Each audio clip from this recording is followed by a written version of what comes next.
Syria Parvin শুনেছেন উনি আজকে তৃণমূলেতে জয়েন করেছেন কালকে আগামীকাল। তো উনি আজকে যে ভারতীয় জনতা পার্টির সাথে বিশ্বাসঘাতকতা করেছেন করুক, কোনো অসুবিধা নেই। এরকম আসবে যাবে মানুষ, তা নিয়ে আমাদের কোনো ক্ষোভ নেই। ভারতীয় জনতা পার্টি সংগঠন করতে জানে আর সংগঠনের মান দিতে জানে। তাই এই রেখা পাত্র আপনাদের পাশে থাকবে, আপনাদের ঘরের বোন হয়ে মেয়ে হয়ে কথা দিয়ে যাচ্ছি। আপনাদের একদম বলো বলো। তাই আপনাদের কাছে একটাই কথা বলবো, এই বর্ষিয়া লোকসভা প্রার্থী আমাকে বললো, আমার প্রার্থী আপনারা, আপনাদের ঘরের মা বোনেরাই। আমি শুধু আপনাদের পাশে থেকে আমি লড়াইটা আগামী দিন অবধি নিয়ে যেতে চাই।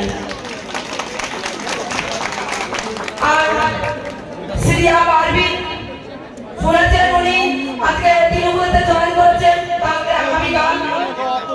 তো উনি আজকে যে ভারতীয় জনতা পার্টির সাথে বিশ্বাসঘাতকতা করেছেন করুক, কোনো অসুবিধা নেই। এরকম আসবে যাবে মানুষ, তা নিয়ে আমাদের কোনো ক্ষোভ নেই। ভারতীয় জনতা পার্টি সংগঠন করতে জানে আর সংগঠনের মান দিতে জানে। তাই এই রেখা পাত্র আপনাদের পাশে থাকবে, আপনাদের ঘরের বোন হয়ে মেয়ে হয়ে কথা দিয়ে যাচ্ছি। আপনারা 3 নম্বর বটন টিপে ভোটার একাত্তর নামে দিলেও ভোটটা কিন্তু আপনাদেরই পাওনা হলো। আপনারই ভালো থাকার জন্য লড়তে পারবেন। এই ভোটটা আমার একার নয়, লড়াইটা আপনাদের আমাদের সবার লড়াই।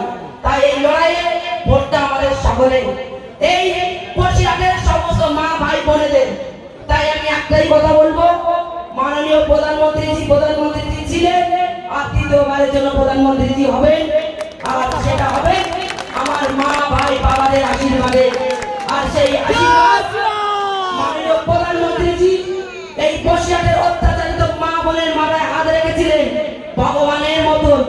আর ফোন করে যে জিজ্ঞাসা করেছিলেন যে রেখা দিদি তুম कैसे हो, তা আমি কিন্তু বলেছিলাম আপনি যে বললেন যে এই বসিরহাটের সমস্ত অত্যাচারিত মা বোনের মাথায় আপনার হাত ভগবানের মতন। আপনি রাম, আমরা যেমন হিন্দু সমাজে রাম বলি তেমন হয়তো আমার মুসলিম মায়েরাও রহিম বলেন। তাই আমাদের এই রাম শব্দটাকে নিয়ে আপনারা কোনো ক্ষোভ রাখবেন না।